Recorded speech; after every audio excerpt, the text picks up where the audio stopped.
Ladies and gentlemen, welcome back to a thing. It's the last time. It's fun and games with Ludo and Raph. We didn't really want to talk anymore about Yumi and Dupree. And since next week we're going to talk on the podcast about The Incredibles, and last week we talked about a movie directed by the Russo brothers who ended up doing a lot of superhero movies, I thought a fun thing we could do is just talk about some superheroes and maybe about the movies that they're in. Yes, I have a lot of opinions about superheroes. Have you read a lot of comics? No, not really, because I cannot really read comics that well. They are too distracting. There are too many things going on. But I was exposed to a reasonable amount of superheroes because I was a bit tomboy growing up. So how do you get exposed to superheroes that way? They usually guys get all superhero toys, and if you only hang up with guys, then you're just adjacent to a lot of superheroes. I'm really interested to hear what your favorite superheroes are based on the toys. No, my problem with superheroes is that they take themselves a bit too seriously, and they have this savior complex. You have been born before 2005, huh? Yes. This is why? Before Batman Begins. Okay. Why? We discussed Spider-Man. Yeah, it's how does Spider-Man take itself to? That's just such a silly power movie. Came great responsibility, and you have to save the world, and you cannot get the girl. And it's oh my gosh, just No, but the point isn't that you can have elements that ring true in a silly movie, but that doesn't mean that they take themselves too seriously. It's also not about movies, my opinion. It's just superheroes need to save the world because otherwise nobody's gonna do it. Give us an and example. This is too much. Like Superman or... so Superman is one of your favorite superheroes? No. Give us an example of... Oh, okay, so in the third place, for this particular reason, I put Deadpool. Deadpool? Yes. Because he doesn't take himself too seriously? Yes, because he makes jokes. Okay. And there are a lot of memes. Are you at all giving credit to the idea that it's not just that he gives jokes, but he is aware that he's in a comic book? I like the thing that is, I like the meta thing. Yeah. But also just, he doesn't take himself so seriously and he accepts himself for who he is, even if he's a bad person. And this is what I aspire to do. To accept that you're a bad person? Yes. Nice. Deadpool is interesting. Have you encountered any toys? Any Deadpool toys? I've seen a lot of Deadpool paraphernalia. Paraphernalia. There is And are they also aware that they're paraphernalia? Probably. No, I've seen a lot of Deadpool memes on the internet. Deadpool is interesting from a movie perspective because, first of all, the Deadpool movie, it's very good, I think. It's a good way of doing exactly that kind of silly, self-aware humor. And also, it's brutal, and that somehow aids this idea. Makes it funny. Well, it aids this idea that this character doesn't give a shit. Because in a movie, you wouldn't be shown these things usually, particularly in a super... there's a whole monologue at the beginning of that movie where he says, oh, you brought your kids to this movie and now this guy is a kebab. It's aware of it. But there's something strange about the backstory of that movie, which, is actually referenced in the movie, of course, which is... Ryan Reynolds played Deadpool in a previous movie. It was called Wolverine, I think. And one of the things that people really didn't like was Deadpool in it because, well, one of the things about it is they sold his mouth shut, so he wasn't doing the quips and silly things. And so the Deadpool movie after that was just not going to happen because you know how movie executives don't think that... they just didn't like that movie. No, it was Ryan Reynolds playing Deadpool. Correlation means causation. Yeah, the problem is that no one would ever want to see Deadpool by Ryan Reynolds again. But there was some test footage for the Deadpool movie that was already shot. Now, I don't quite know the context of that. Maybe they were already in production for a Deadpool movie or in talks, but then that fell through, or I don't know. But mysteriously, that test footage leaked online, and everybody went nuts over it. And they were like, "We need this movie," and that's the only real reason why the Deadpool movie that exists in that way. And like that's one of those things where like this whole thing came out into kind of the open. Like somehow the public was part of the conversation, and that's what the Deadpool movie aspires to be as well. Like somehow Deadpool's talking to the audience. Like somehow we're like in conversation, and I think that's pretty cool. Yeah, I think that this is good. I don't like when they talk to the audience too much in the movie. Yeah. I think that is really borderline being too much. Well, it's obnoxious, and it's supposed to be. Yeah. Right? I think the bigger issue is that some of the pop cultural references are probably not aging well. Like, if we watch that movie now, like, only because we grew up in the 90s, we would go like, oh, yeah, we know who Britney Spears is. Like, why is that in that movie? That kind of thing. But, yes, I'm very curious about the X-Men now. And I think I only saw X-Men Origin. Oh, okay. I've seen the first X-Men movie.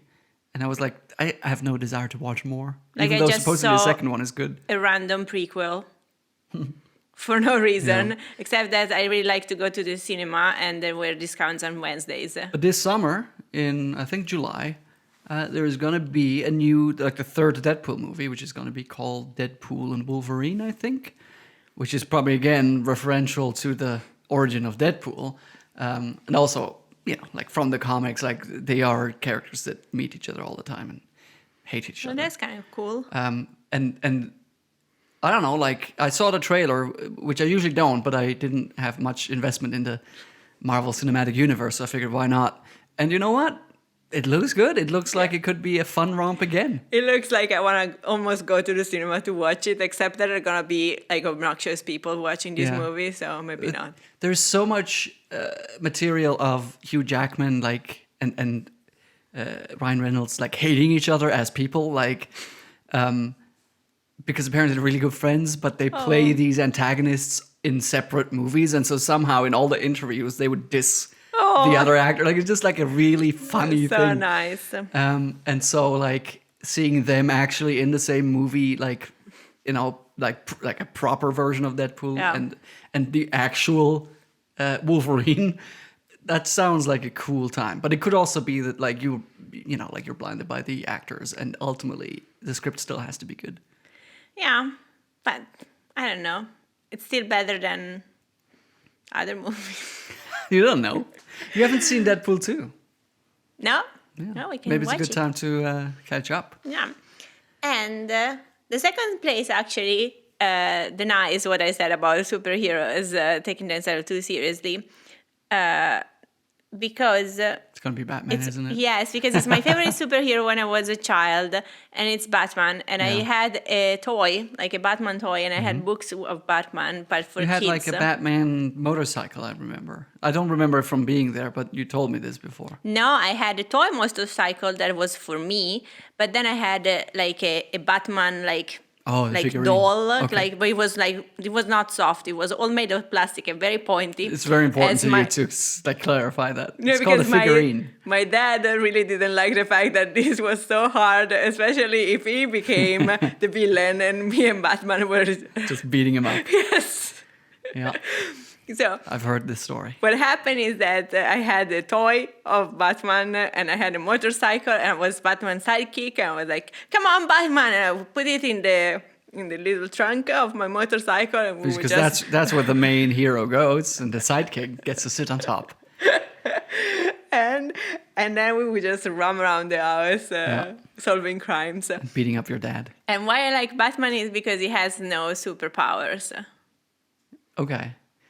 Quick addendum, I think always the cutest part of that story, which you didn't tell now, is that your dad was a villain with an origin story that justified why he would tickle you as a weapon, which I thought is really cute. So apparently he used ants as a weapon, and that's why it tickled when you fought him. Yes, it was like an army of ants. That is a brilliant detail. Okay, so you like it because all the other superheroes were like indestructible and they had superpowers. Okay. And it's like, well, that's easy because you cannot die unless there is some kryptonite or something like that. But it's like, then everybody can be a superhero if you have a superpower. Like, it's not that hard. It seems to me that from the comics, which I'm not very familiar with, I haven't read a lot of comics. By the time I would have kind of been more interested in like adult kind of comics, I stopped reading comics. Like I read all that like Donald Duck shit.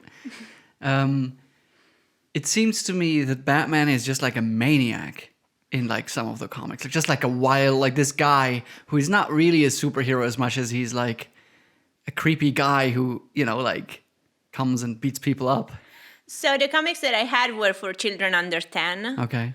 But also, it's like what I don't like about a lot of superheroes, the ones that aren't born with the power, but also like Superman, because he has powers only because his planet exploded. It's like they are like, oh, I'm cursed with this. While Batman chooses to do that because he has like he has agency, Yeah. and the other superheroes are just like whining about having these powers, but then they just like they don't do anything Definitely about goes it. back to the kind of to the Spider-Man thing of the great power and responsibility, and like you're kind of in this tug of war. And you know, if we go back to something like Batman Begins, which I think is like the quintessential Batman movie to watch, it's like he does choose to do these things, but also he does them because he sees them as the right way to accomplish the thing that he thinks is like life is about. You know, like he thinks this is just like a Spider-Man or whatever. Like he thinks this is what I should do with my life, and here's how I can accomplish it. And it's being a maniac. Yeah, and I'm not saying that like every decision is easy, but every decision is like actively made. Well, it seems that a lot of superheroes are dragged into this. I really don't like that. Yeah. So Batman rules. Also, it's all black and not colorful. But I liked it. It's less goofy in terms of like he doesn't have like a onesie. Like, Yeah. A lot of superheroes just have like this it. spandex swimsuit. Like, The armor. yeah. And you know, it helps that we have Christopher Nolan to thank for 3 Batman movies, which are like, I mean, Dark Knight, I think, was the one that everybody was aware of, but it was really Batman Begins that like changed the superhero landscape.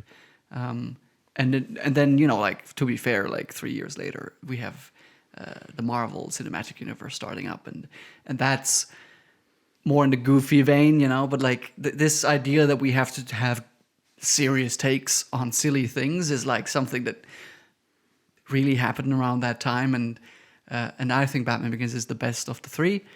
It's not in the collection, but we're gonna do the Dark Knight eventually. Do you have any thoughts about the Tim Burton one? I haven't really seen them. I growing up, you know, I saw Batman Begins, and it was the first one that I saw, and it just somehow removed that interest in seeing the goofy Batman. You know, like goofy is probably the wrong word for the Tim Burton stuff. It's like the gothic kind of over the top stuff. Tim Burton Batman. Yeah, the Tim like because I like the Tim Burton animation and that stuff, and it's just like I don't see the compatibility between these two ideas anymore, which probably means I should watch it because it would be an interesting thing, but I haven't. How about you? I haven't watched anything, like just the ones we watched together. Okay. Like, yeah, I'm very scared of clowns, so this is. Wow. I think that my favorite Batman villain it was a lady that's like a botanist, and she makes evil plans. Yeah, I really like her. There's a TV show called Harley Quinn where I can't think of her name now. I have to think about it. I can't leave Like Poison Ivy. Poison Ivy, yes.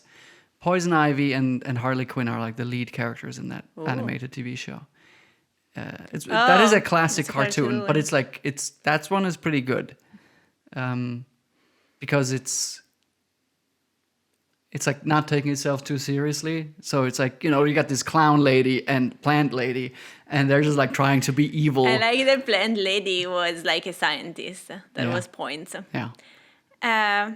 Yeah, and now we go to what is my favorite superhero now, that I think marries the 2 points that I was trying to make, and is Iron Man. Because he chooses to be Iron Man and he doesn't take himself too seriously. Yes, and also he doesn't have, like, he has an alter ego, but everybody knows that he is Iron Man. Right. It's more like he has 2 jobs. Yes. Okay. And I like It's that. like you can check on LinkedIn. It's like, I worked as Iron Man since 2008.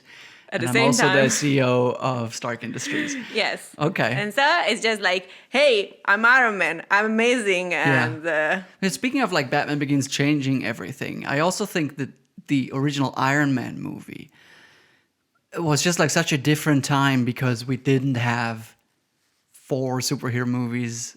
Well, we probably did have 4 superhero, but like not these high blockbuster, high profile superhero movies every year, which like I have so lost interest in. Like I watched Iron Man not because I had heard anything about it, but because I saw it like online. I was like, you know what? I like superheroes. That seems interesting. And now if I saw the same thing, I would be like, that seems like it's just another yeah. superhero movie. Like that. It's so sad. You know, like we can't really have that experience anymore with a superhero movie.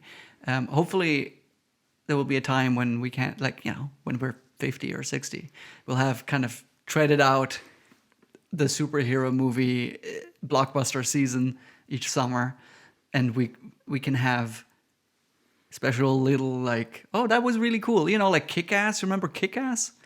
I remember that it got like that it happened. Okay. You know, like these kind of like weird superhero movies that kind of were like trying to give a different spin on it. And now they would just be drowned out by the fact that we have so many that you'd look at that and you would go like, ah, that's another superhero movie. And back then you would go in and you were like, what is this? And you would be allowed to discover this. Yeah. And now it's just like, no, I'm not going to watch a random superhero movie. What the fuck? These are all the same and boring.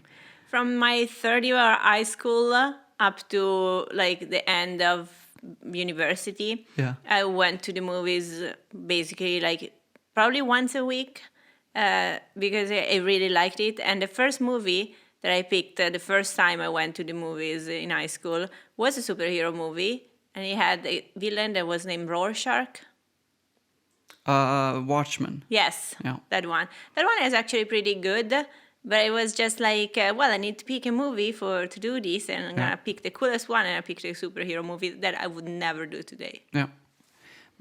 And I'm not, just to be clear, I'm not saying that all of the kind of the Marvel movies. I mean, look, we talked about like the Spider-Verse movies, which I think are brilliant, which technically are Sony movies, but whatever. Like, I'm not saying that all these superheroes that are coming out now are lame and boring.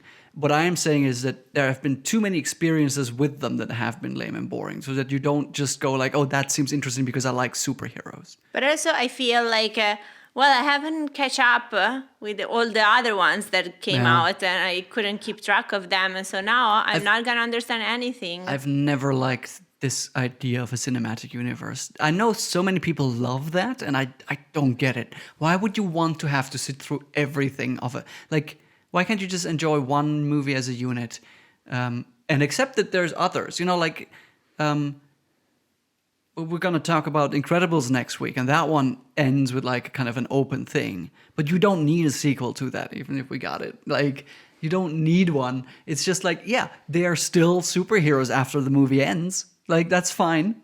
We don't need to know that there's all these other comic book characters that could show up in the future. Like, Batman Begins ends with a Joker card, but we don't need that as a setup for The Dark Knight. It's just, we get it. Like, it's fine. Like, we don't assume that when we stop watching, the characters stop existing. Yeah, it should be like a book of short stories that can be independent instead of like a book with different chapters. The other thing about it is that like people like the referentiality of these movies. Yeah. It's like, oh, that's something that happened in the Thor movie or whatever. And I actually strongly disagree with the idea that that's a good thing, because you're saying, well, you watched all these boring movies and now we're referencing them. Whereas you could be referential without having me sit, like if I read the comics, I would get the references. If I didn't, I wouldn't. And I would still be able to judge the movie based on whether or not it's good, regardless of the references. Because references don't really improve or detract from a movie. Well, like, it could be like a funny thing, but also I feel that it shouldn't be that the reference is what, like, what makes value or not per se. That's like, what I'm and saying. some people that like don't know anything, even if they don't get the reference, they still enjoy like the line, Right. or like they have a good time. We talked about Deadpool just now. And if you don't know what Britney Spears is, if you don't recognize the name Britney Spears or have never listened to anything or whatever, and he brings up Britney Spears, like, that can be detrimental if there's nothing else interesting going on in the movie. But really, the point would be that to those who understand the reference, it just adds another layer of kind of access, like, to this world, you know. But if you don't get it, it shouldn't be distracting, which in Deadpool it sometimes is. Also, it's like, well, but then it depends, because if you say Britney Spears in a way that even if you don't know who Britney Spears is, you can imagine what he's talking about, it's okay. But a lot of, like, now the Marvel Cinematic Universe, to me, it seems that, well, we are in a club, and if you're not with us, then you're against us. Yeah. Like, I could be neutral, but you prevented me from this. It is true. There's a sense that you're not a true fan or whatever. It's like, well, what the fuck are you talking about? Like, again, most people know these characters from the movies now. Like, people don't even understand the origins of it, and that makes a lot of comic book nerds angry, I think. So we don't need this whole, like, clique thing where, like, we have a group of people that watches every Marvel movie, and then we have a group of people who are angry that the movies did it slightly differently. Like, again, we should judge any movie on its own merit, regardless of its context in terms of, like, meta texts. Like, meta texts are an interesting thing that I think is worthwhile, like, considering when you have a personal experience with something. But, like, it doesn't make or break a movie. Anyway, that is superhero talk. Yeah. I think we're gonna stop. So maybe I should explain this. We are gonna do a little summer break after the next episode of the Cringy Movie Collection podcast, like we did last year. And I think when we come back, we might stop doing fun games because no one wants to listen to it anyway. And why would we produce stuff? No fun and very seldomly games. Well, it is fun. I don't mind. I mean, it's just more work for me, which, again, I don't know why you would say it's not fun. But it's just whatever. Like, maybe if there is a video game that ties in with the movie or something, we can still bring it back occasionally. But we'll probably just go to the, like, an episode every other week, and in between, whatever. Like, there's plenty of other stuff on YouTube, so. You will survive, guys. I think so. All right. Well, thanks for listening. See you next week for The Incredibles and Doodle fucking Doo or Shazam or whatever.